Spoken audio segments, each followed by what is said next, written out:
Bonjour à mes élèves, les premières années Bac Sciences Maths et aussi les élèves de Terminal S de la mission française.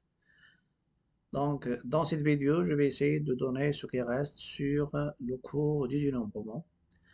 La vidéo précédente, j'ai déjà parlé de la formule de binôme de Newton, triangle de Pascal, et j'ai donné la formule ici de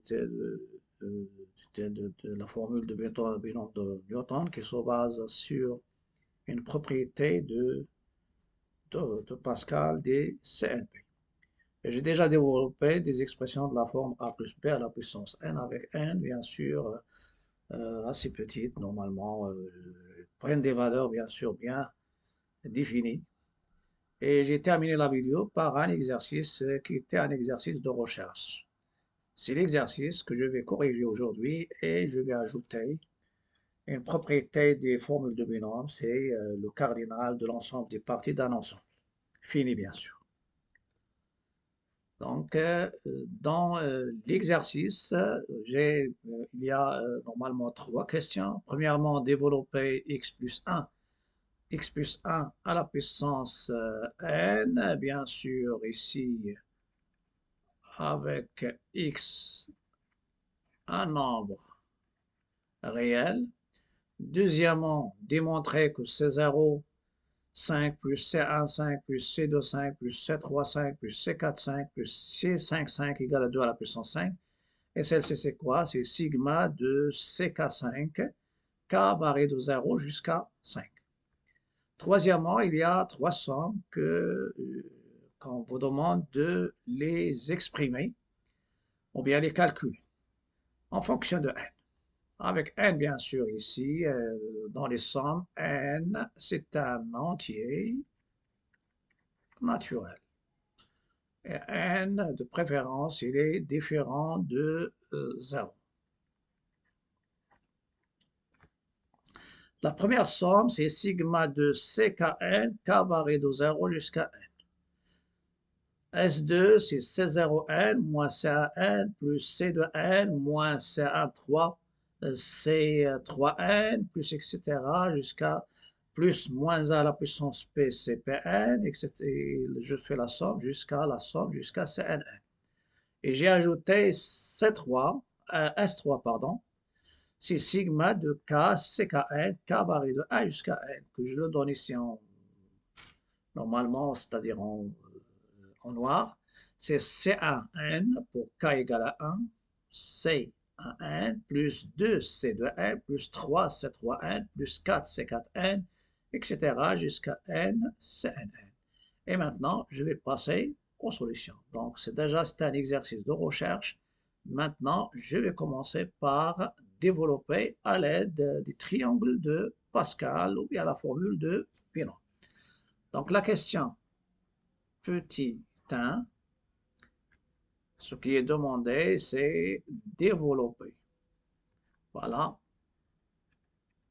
On a 1 plus x à la puissance 6. Donc, et c'est normalement ici, c'est sigma. Si je veux utiliser normalement l'expression ou bien la formule de binôme, c'est sigma de CK6.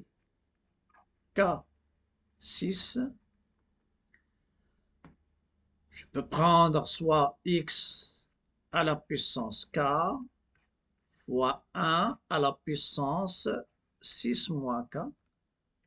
K varie de 0 jusqu'à 6. Et c'est quoi? C'est sigma de k varie de 0 jusqu'à 6 de CK6 x à la puissance k. Donc celle-ci normalement, il nous donne, c'est quoi? C'est C06 x à la puissance 0 plus C16, la formule de binôme de Newton, x à la puissance 1, plus C26 x à la puissance 3, C36 x à la puissance 4, plus C4 6x à la puissance 5 plus C5, 6, nombre de combinaisons de 5 parmi 6, x à la puissance. Normalement, ici, vous avez, ça c'est x au carré, x à la puissance 3. Normalement, il y a problème de puissance ici, parce qu'il faut qu'on termine avec x à la puissance 6. X à la puissance 3, x à la puissance 4, x à la puissance 5, CK6, x à la puissance 6, C6, 6, x à la puissance 6. On peut faire des calculs et on peut développer même si je ne fais pas cette ligne. C'est-à-dire en se basant sur le triangle de Pascal, j'essaie de construire ce triangle. 1 plus A, ça donne 2, je ferme par 1.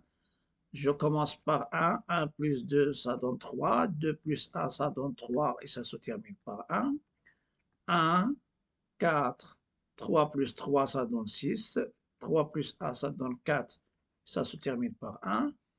Et vous avez 1, 5, la somme 4 plus 6, c'est 10, 10, 5, et il se termine par 1. Et la ligne qui nous concerne, ça c'est pour la puissance 0, puissance 1, puissance 2, puissance 3, puissance 4, puissance 5. La dernière, c'est la puissance 6. J'ai déjà parlé de ça. Donc 6, 15, 20, 15, il y a une symétrie, et il y a 6, et ça se termine par 6. Donc ce qui concerne, ça c'est pour A plus B à la puissance 6. Donc directement, donc 1 plus x, le tout à la puissance 6. Directement, si je ne veux pas faire cette ligne, directement, je fais ça, c'est le 1, donc c'est x à la puissance 0, c'est 1, plus 6, x directement, plus 15, x au carré, plus 20, x à la puissance 3, plus 15, x à la puissance 4, plus 6, x à la puissance 5, et plus 1 fois x à la puissance 6. Et vous avez le droit de commencer. Normalement, il y a une symétrie dans le triangle de Pascal. Je peux faire ici, au lieu je peux prendre 1 à la puissance k fois x à la puissance 6 moins k. Et ça donne bien sûr, ça commence par x à la puissance 6. La deuxième question, c'est une question aussi donnée, c'est la somme sigma de k de 0 jusqu'à 5. Voilà, donc pour la deuxième, on a 2 à la puissance, je pense, la puissance 5. La puissance 5, 2 à la puissance 5. Comment je peux écrire 2 à la puissance 5? C'est 1 plus a à la puissance 5. Et j'utilise bien sûr la formule de binôme de Newton. Donc, le sigma de k varie de 0 jusqu'à 5. CK 5, 1 à la puissance k fois 1 à la puissance 5 moins k. La puissance de 1, n'importe quelle puissance de 1, c'est puissance naturelle, bien sûr. Et ça donne 1, c'est sigma de CK5. K, il varie de 0 jusqu'à 5. Et ça va me donner 2 à la puissance 5, c'est quoi? C'est C05 plus C15 plus C25 plus C3 5 plus C4 5 et plus C5 5. C'est ce qui est demandé.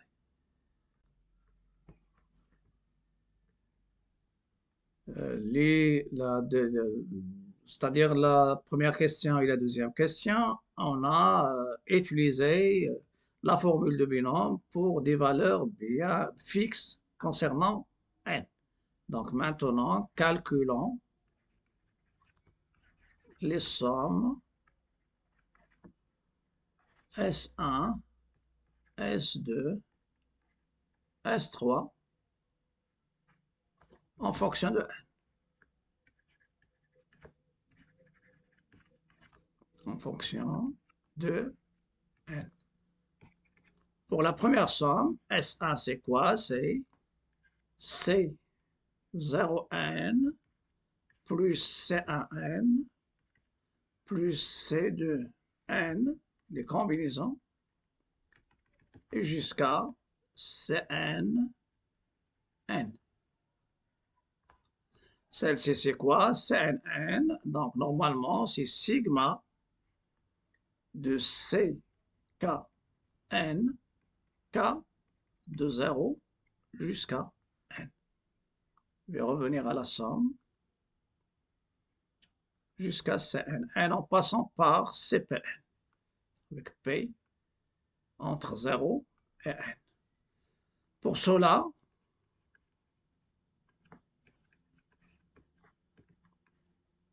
je vais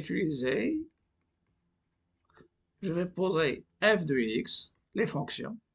Je vais appliquer égale x plus 1 à la puissance n, avec x1 réel et n un entier naturel non nul.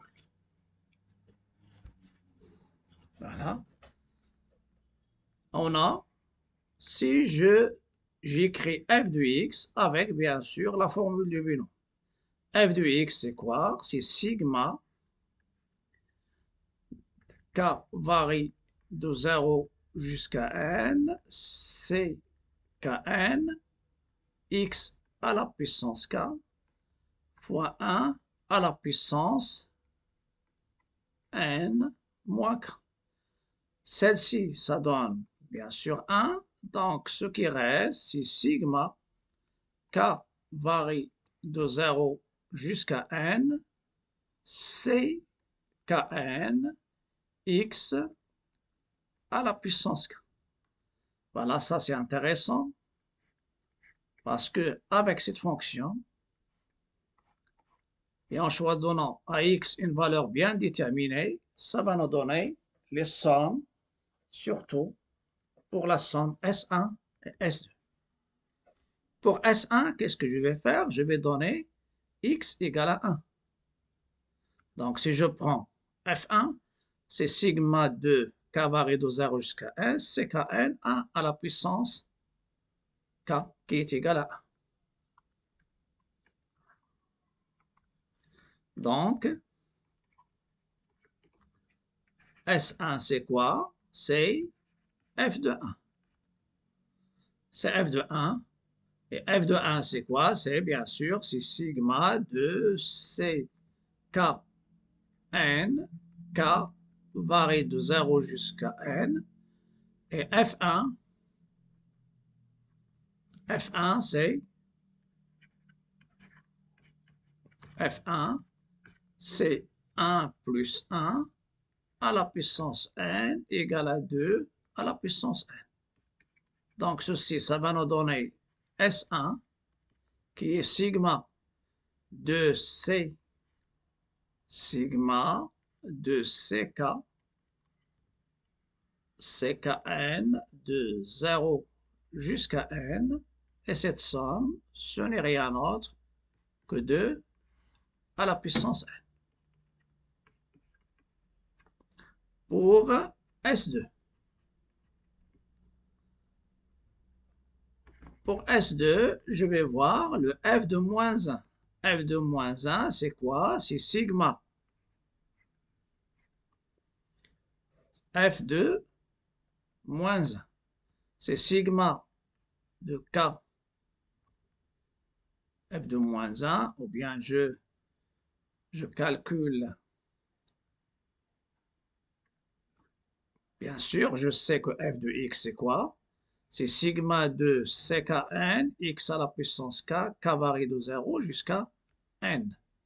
Donc, f de moins 1, ça sera sigma k varie de 0 jusqu'à n, c kn, x c'est moins 1 à la puissance k. Pour k égale à 0, moins 1 à la puissance 0, c'est 0. Donc ça donne C0 n. Pour k égale à 0. Pour k égale à 1, ça donne moins 1, c'est 1n. Pour k égale à 2, qui est pair, ça donne C2n moins C3n, etc. jusqu'à aboutir au cas où il y a le n, c'est moins 1 à la puissance n, Cn, n.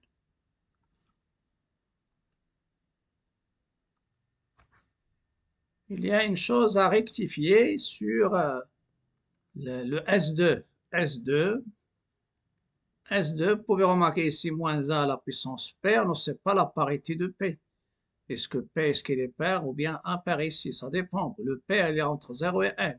Mais ici, pour le n, normalement, je ne sais pas est-ce que n est un nombre pair ou bien impair. Donc, je dois laisser moins 1 à la puissance n. Ça dépend de la parité de n. C'est pourquoi ça va rester dans la somme. Donc, dans la somme, ça reste moins 1 à la puissance n, n. Et f de moins 1, c'est quoi? F de moins 1, f de moins 1, c'est moins 1 plus 1, le tout à la puissance n, donc ça va donner 0. Donc cette somme, la somme, ça sera nul. Voilà. Parce qu'il y a normalement C0 n, ça donne ici le 1. Et, pardon, donc k varie de 0 jusqu'à n.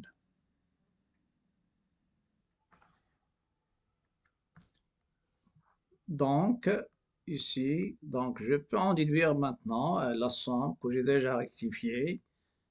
Et ça va me donner le S2, elle est nulle.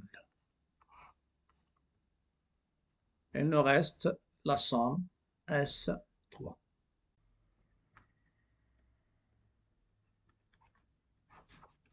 La somme suivante, la dernière, la somme S3, c'est sigma de K, C, Kn.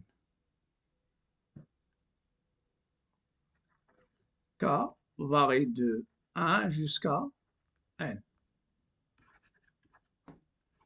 On a f de x, c'est x plus 1 à la puissance n, ici sigma de ck n x à la puissance k. K varie de 1, de 0 jusqu'à, ou bien de 1 jusqu'à n. Prends de 0 jusqu'à n. Et maintenant, je vais dériver ma fonction f de deux manières. Donc, je dérive celle-ci, ça va nous donner n, x plus 1 prime fois x plus 1, fonction polynôme, à la puissance n moins 1. La dérivée de x plus 1, c'est 1. Donc, ça donne n x plus 1 à la puissance n moins 1. Ça, c'est la dérivée. Et je dérive aussi l'expression de f de x de la deuxième manière. C'est-à-dire, je dérive f' prime de x en dérivant sigma. Sigma de c kn x à la puissance k. K il varie de 0 jusqu'à 1. Je la dérive. Si je la dérive, dérivée de la somme, c'est la somme des dérivés. Donc ça reste sigma. Mais le quart, ça va, on verra que ça va varier parce que pour celle-ci, ça donne pour la première, pour C0, 0, C0, 0, donc ça donne normalement le CK. Donc c'est X, CK, X à la puissance. Je fais les Cn. Cn, c'est une constante, il ne dépend pas de X, pas une variable. Donc ça va nous donner le dépend. Donc je dérive, donc c'est CKN, constante, fois K, fois X à la puissance K moins 1.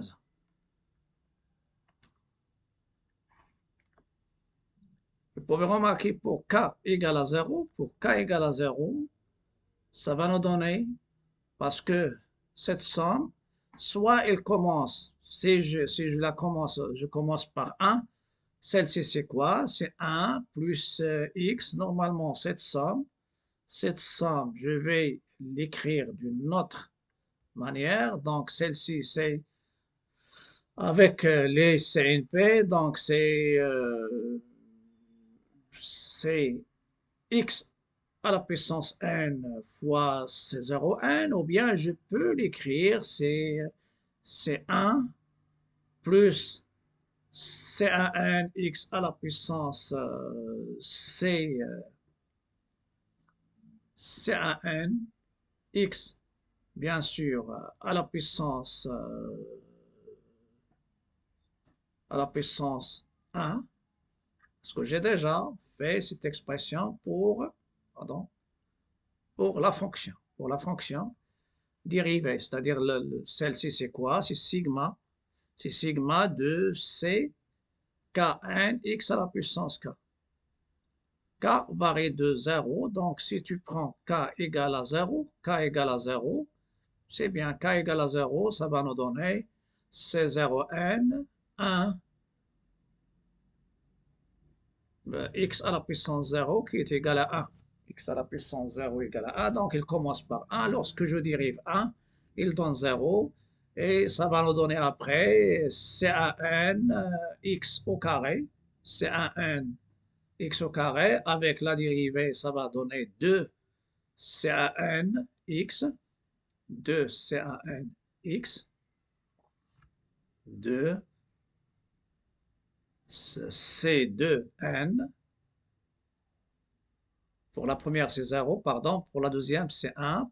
Donc, c'est C1n fois 1, x à la puissance, bien sûr, ici, ça va nous donner 1 moins 1, c'est 0. Donc, ici, le quart, ça va varier si je prends 0, ça va donner 0. Donc, il varie de 1 jusqu'à n. Et si je calcule f' de 1, ça va nous donner sigma de k c kn. K il varie de 1 jusqu'à n. F de 1, f' de 1 de deux manières. Donc c'est sigma de c de k c kn. Kn, pardon, c'est pas cn, c'est kn ici. Et vous avez x à la puissance 1 à la puissance k-1, ça donne 1. Et f de 2, et celle-ci c'est quoi? C'est 2, pas 2, donc je prends, voilà. Et vous avez f' de 2 calculé de la manière avec la fonction. Avec la fonction, ça va vous donner 1 n 1 plus 1, 2 à la puissance n moins 1, ça va nous donner 2 fois 2 à la puissance n moins 1. D'où S3, ce n'est rien d'autre que n2 à la puissance n moins 1. 2 à la puissance n moins 1. Je passe maintenant à une application de la formule de binom. C'est le nombre de parties d'un ensemble fini, ce qu'on appelle P de E, l'ensemble des parties d'un ensemble, toutes les parties d'un ensemble fini. Donc, soit un ensemble fini de n éléments. Si on vous demande quelle est une partie de P éléments de A, est une combinaison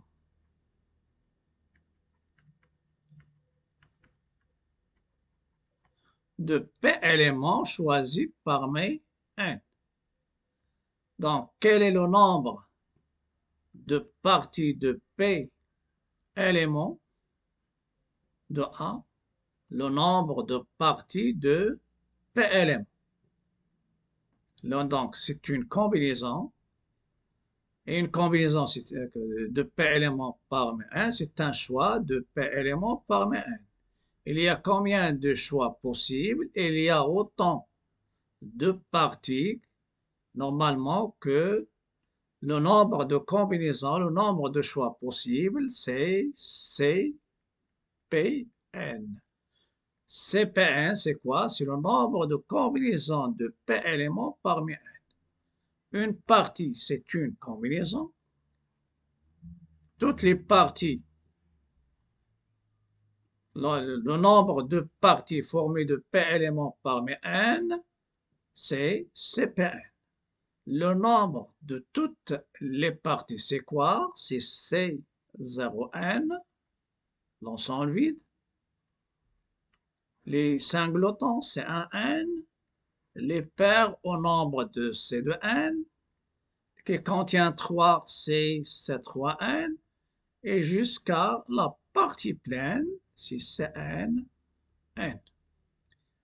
Et celle-ci, c'est quoi? C'est sigma des C Kn, K varie de 0 jusqu'à n, et ce n'est rien d'autre que 2 à la puissance n. Donc, pour nous, un théorème, soit à une partie contenant n éléments, le nombre de parties de A, le nombre de parties, ça c'est il contient 0 élément, l'ensemble vide, qui contient n éléments. Un élément, normalement, il y a qui sont formés de n éléments. C'est l'ensemble plein. Non, pardon, ça c'est le singleton. Le nombre de singlotons, il y a n. Qui est formé de deux éléments les paires, il y a n. Et il y a une seule partie qui est formée de n éléments, c'est Cnn. C'est la partie pleine. C'est la partie pleine, la partie vide, les singletons, les paires, les parties formées de trois éléments, etc. Donc, l'ensemble des parties de l'ensemble, le nombre de parties de A est 2 à la puissance n. Donc, l'ensemble des parties de A, ils sont notés P de A. Et d'après cette propriété,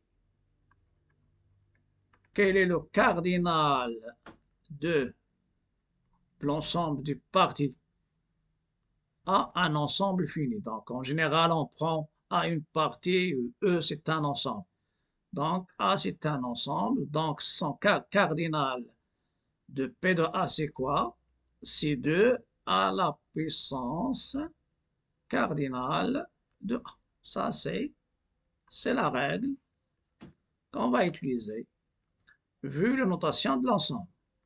L'ensemble des parties, si je le note bien sur E, cardinal de P de E, c'est 2 à la puissance cardinale de A. Si l'ensemble est formé de 4 éléments, l'ensemble de parties, ça sera l'ensemble de parties, ça sera formé de 2 à la puissance 4 qui est 16. Par exemple, ici, vous avez A, c'est 1, 2, cardinal de A, c'est 1, 2, 3, 4, 5, donc 6.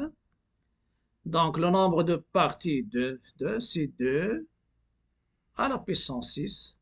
2 à la puissance 6, 2 fois 2, 4. 2 fois 2, 4 fois 2, 8 fois 2, 16 fois 2, 32 fois 2, ça donne 64. 1, 2, 3, 4, 5, 6. Donc, il contient 64 éléments.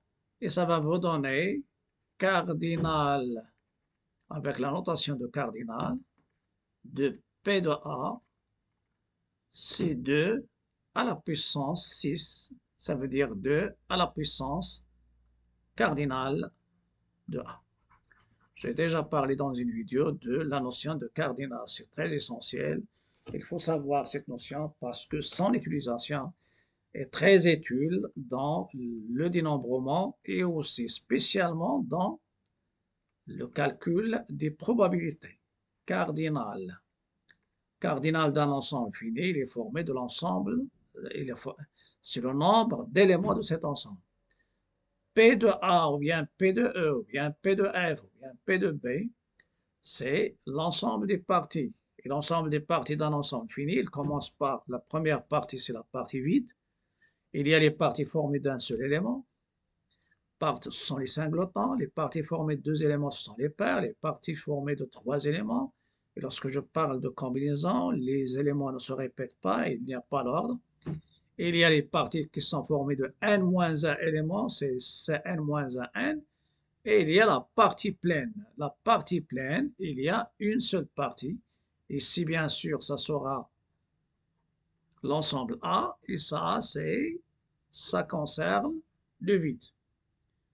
Donc, il y a combien? Les parties vides, il y a une seule. Ici, il y a C1n, il y a C2n, il y a la dernière, c'est Cn, c'est A aussi. Et si je fais la somme, ça va donner l'ensemble des parties de P de E. Donc, c'est une règle et vous pouvez l'utiliser maintenant. À bientôt et à la prochaine vidéo. N'hésitez pas de liker, partager, commenter.